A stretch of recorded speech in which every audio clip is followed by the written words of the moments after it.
Nananatiling prioridad ng Administrasyong Aquino ang pagkakaroon ng inclusive growth alinsunod sa Philippine Development Plan. Ayon kay PCOO Secretary Sunny Coloma, mas mainam na pagtuon ng pansin ang pagpapatupad ng mga reforma at pagbabago sa bansa sa halip na atupagin ang mga isyung may kinalaman sa politika kabilang na ang charter change. Bukod dito, sinabi ni Coloma na isusulong ng palasyo ang 26 na priority bills, kabilang na ang 2015 Proposed National Budget at Bangsamoro Basic Law. Si Haji Caaminio, ating tagapagbalita. Nanindigan ng Malacanang na mas pagtutuunan pa rin ng pansin ni Pangulong Aquino ang pagtamo ng inclusive growth sa halip na bigyang atensyon ang isinusulong na economic at political charter change. Ayon sa palasyo, nananatiling prioridad ng pamahalaan ang economic development at ang mga saklaw ng Philippine Development Plan. Ang mahalaga sa Pangulo ay ang pag-alam ng saloobin ng mga mamamayan kung paano masisiguro na ang transformasyon at reformang nasimulan na ay makukumpleto at maging permanente.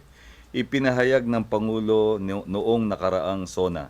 Ito ang resulta ng reforma at ito ang ipinaglalaban natin at patuloy pang ipinaglalaban.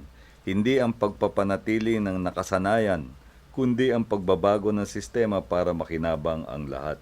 Ang pagtataguyod ng mabuting pamahala, good governance ay mahalagang bahagi ng prosesong ito. Ayon pa kay Coloma, malaking bahagi ng pagbabagong natamo ay ang ipinatutupad na mabuting pamamahala o good governance ng gobyerno. Samantala, hindi naman anya magpapaapekto ang pamahalaan sa mga ibinabato ng kritiko at sa halip ay patuloy na ipatutupad ang social contract ng Pangulo sa mga Pilipino. Para yatang nagsadin yung mga pahayag.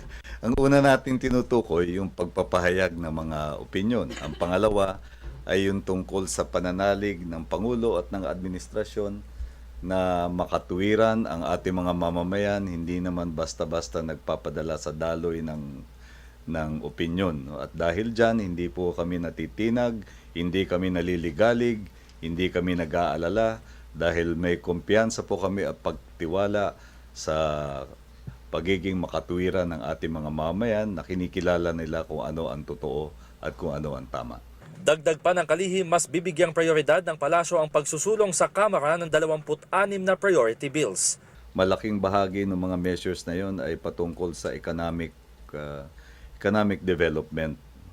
Kaya kung yung mga iniisip din lang mga reforma ay naka-align doon, siguro masasabi naman natin na nakakatugma din ng direksyon. Tutukuyin na lang kung anong partikular na pamaraan ang dapat na tahakin para mas epektibong maganap yung nais nilang matamong mga layunin in the field of economic development. Para sa Telebisyon ng Bayan, Haji Caaminio.